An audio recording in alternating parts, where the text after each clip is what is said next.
Hey, welcome back to our new video. यसमा हामीले हेर्न खोज्दैछौँ FIR फिल्टर डिजाइनको अब 19 फलको 6 को B को क्वेसन हो, यो चाहिँ पास क्वेसन नै हो। जहाँ के भनेको छ भने design low pass filter window के रे which will have a -3 dB cut off at 30 pi radian per second. यो चाहिँ तपाईले हामीले अलरेडी गरिसकेका जस्तै लाग्यो होला। एक्चुअली डाटाहरु त्यस्तै छन्, तर अलिकति ट्विट गरिएको छ। एटेन्युएसन अफ 55 dB भनेको छ, 45 पाई रेडियन पर सेकेन्ड भनेको छ। Filter is required to have a linear phase हुनुपर्छको मतलब यसले एउटा प्रोपर्टिज होल्ड गर्छ सिमेट्रिसिटी वाला।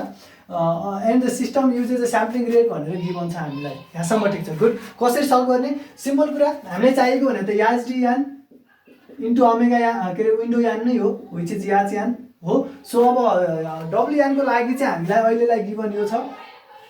यसले के भन्छ त हामीले कुन विन्डो युज गर्नुपर्छ भन्ने कुरा डिफाइन गर्छ। सो सिरियलली जाउँ।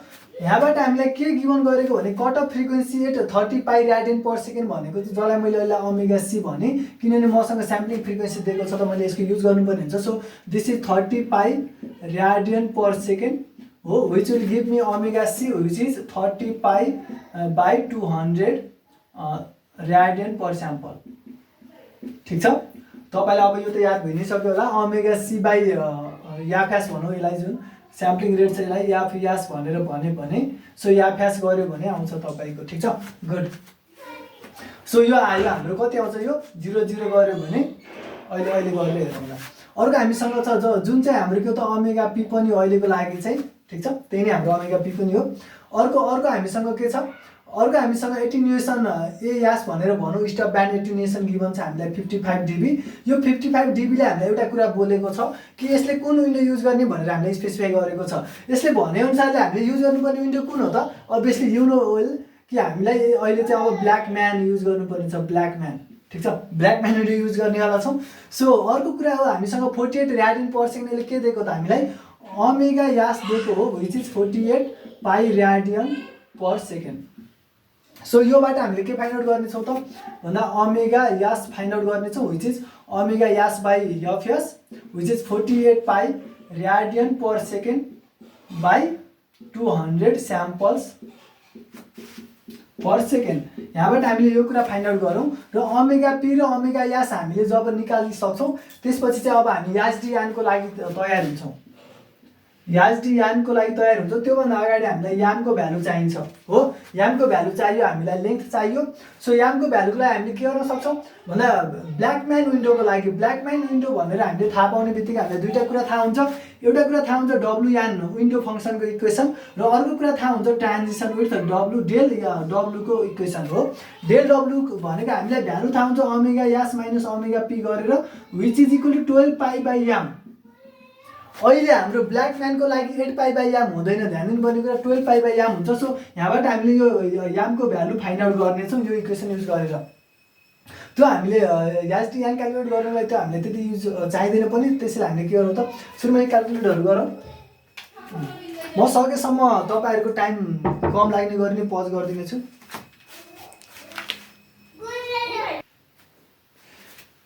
ओके ल, ठिक छ। म उता किन गएँ भने गाउँबाट कोसी ल्याएको रहेछ मेरो छिमेकी कोठामा होइन।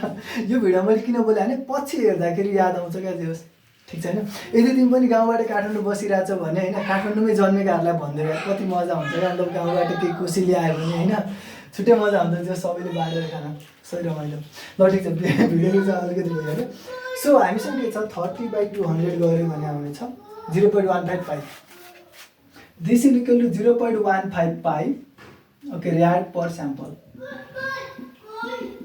यस्तै गरी हामीसँग अर्को हुनेछ 48 by 200 which will equal to 0.24 pi rad per sample. So WS र डब्लुपी को भ्यालु आइ नै हाल्यो। यी कुराहरूलाई मैले अब अन्त कति लेखेर राख्नेछु कि हामीलाई नचाहिने कुराहरू हामी यहाँबाट हटाउन सक्छौँ। सो ओके, हामीले यहाँ राख्न सक्छौँ जहाँ चाहिँ हामीसँग ओमेगा यास भनेको हुनेछ 0.24 पाई, ओमेगा पी भनेको हुनेछ ओमेगा सी इक्वल्स टु 0.15 पाई। यहाँसम्म ठिक छ, गुड। अब हामीले के गरौँ त, अब हामीले याजडी यानको भ्यालु निकाल्नु, आइएम सरी ओके, याजडी यानको भ्यालु निकाल्नु। याजडी ओमेगा भनेको हुनेछ e to the power minus j omega o okay tau omega less than equals to omega c हो। अब यसको लागि चाहिँ मलाई टाउको भ्यालु चाहियो नि त, त्यसको लागि मैले यामको भ्यालु अलरेडी नै फाइन्ड आउट गर्नु नै पर्ने भयो, मैले पछि गर्छु सोच्दा चाहिँ। सो मैले बेसिकली के गर्नु पर्यो, omega okay 12 pi by M equals to omega S भनेको 0.24 पाई माइनस 0.15 पाई गर्नु पर्यो, which is equal to M equals to के हुने भयो त 12 pi by 0.24 minus 0.15 0.09 pi which is equal to 12 by 133 आएको छ, 0.33 आएको छ। हामीले अब के गर्छौँ त, नेक्स्ट हायर अड नम्बर लिनेछौँ। सो हाम्रो एक्चुअल यामको भ्यालु हुनेछ 135, मैले 135 लिएको छु लेन्थको भ्यालु। सो अब यो भयो भने मेरो टाउको भ्यालु हुनेछ M minus 1/2 which is 135 minus 1/2, this is 134/2, 134/2 गऱ्यो भने आउनेछ 67। सो मेरो टाउको भ्यालु हुनेछ 67। यसलाई अब मैले लेखेँ भने अनि ओमेगा सी भन्दा ओमेगा 2 पाईसम्म चाहिँ 0 हुनेछ। सो यसलाई मैले अझै लेखेँ भने टाउको ठाउँमा अब मैले राख्नुपर्ने छ 67। सो हामीले टाउको ठाउँमा नलेखेर यानको लागि फर्मुला लेखौँ, which is 1/2 pi minus omega c को भ्यालु हामीसँग छ 0.15 0.15 पाई टु 0.15 पाई। अहिले मैले माइनस पाई टु पाईलाई मैले सिधै नै ब्रेक गरिदिइहालेँ। अनि गरी याज ओमेगा भनेको हामीसँग e to the power minus j 67 omega into e to the power j omega n d omega.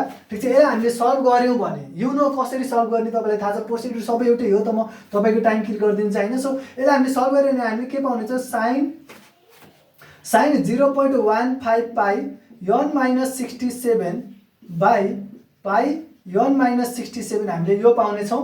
एउटा चाहिँ यान नट इक्वल्स टु 67 को हामीले लागि हामीले यो पाउनेछौँ भने यान इक्वल्स टु 67 को लागि चाहिँ हामीले के पाउनेछ भन्दा 0.15 पाई बाई पाई भनेको 0.15 पाउनेछ फर यान इक्वल्स टु 67। सो यो दुईवटा इक्वेसन हामीले फाइन्ड आउट गऱ्यौँ, जुन चाहिँ हाम्रो याज डियानको भ्यालु आइपुगेको छ। हाम्रो याज डियानको भ्यालु आइसक्यो, अब हामीले डब्लु यानको भ्यालु फाइन्ड आउट गर्नु पर्यो फर ब्ल्याकम्यान विन्डो।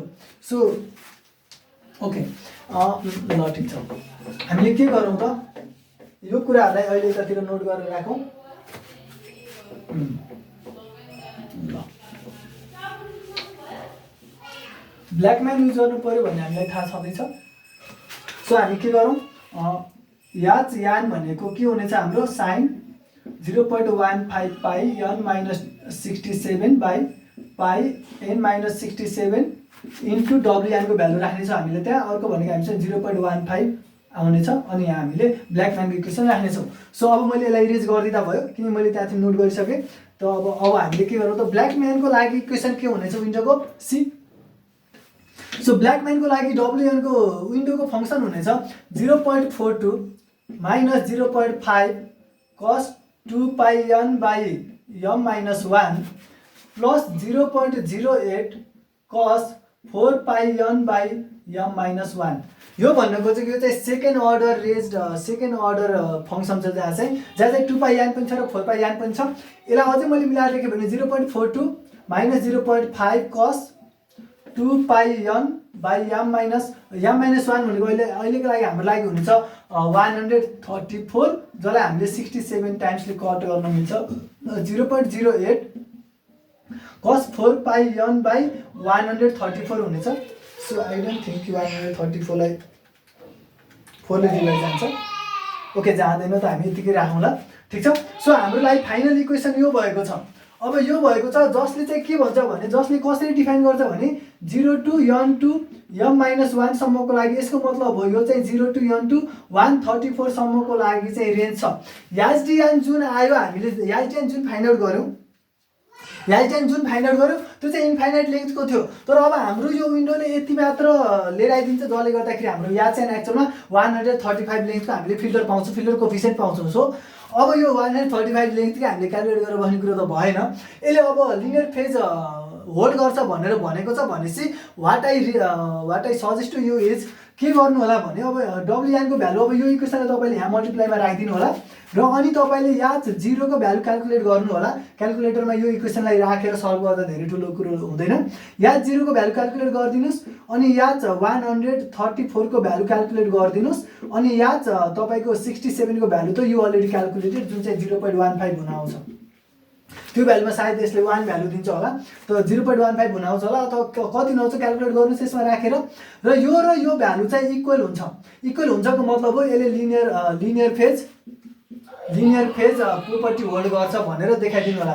यहाँ थियौँ हामीले के भन्छ filter is required to have a linear phase characteristics भनेको छ लिनियर फेज हुनुपर्छ भनेर भनेको छ भनेपछि यसले सायद जहाँसम्म यहाँ 0 र यहाँ चाहिँ कम्तीमा एउटा चाहिँ तपाईँले गरेर देखाइदिनु होला। यदि यो 7 वटा 9 वटा यस्तो लेन्थ हुने हामीले अल भ्यालुजहरू क्याल्कुलेट गरेर राखिदिन्छ अब 135 वटा राख्नु भन्दा पनि तपाईँले एटलिस्ट प्रोपर्टिज होल्ड गर्छ है भनेर 2-3टा भ्यालुहरू जस्तो यहाँ 0 र 134 अनि गएर यहाँ 1 र 133 यसरी तपाईँले 2-3टा भ्यालुहरूले प्रोपर्टी होल्ड गरेको छ भनेर देखाइदिँदा this filter has linear phase characteristics भन्न हामीले सक्छौँ।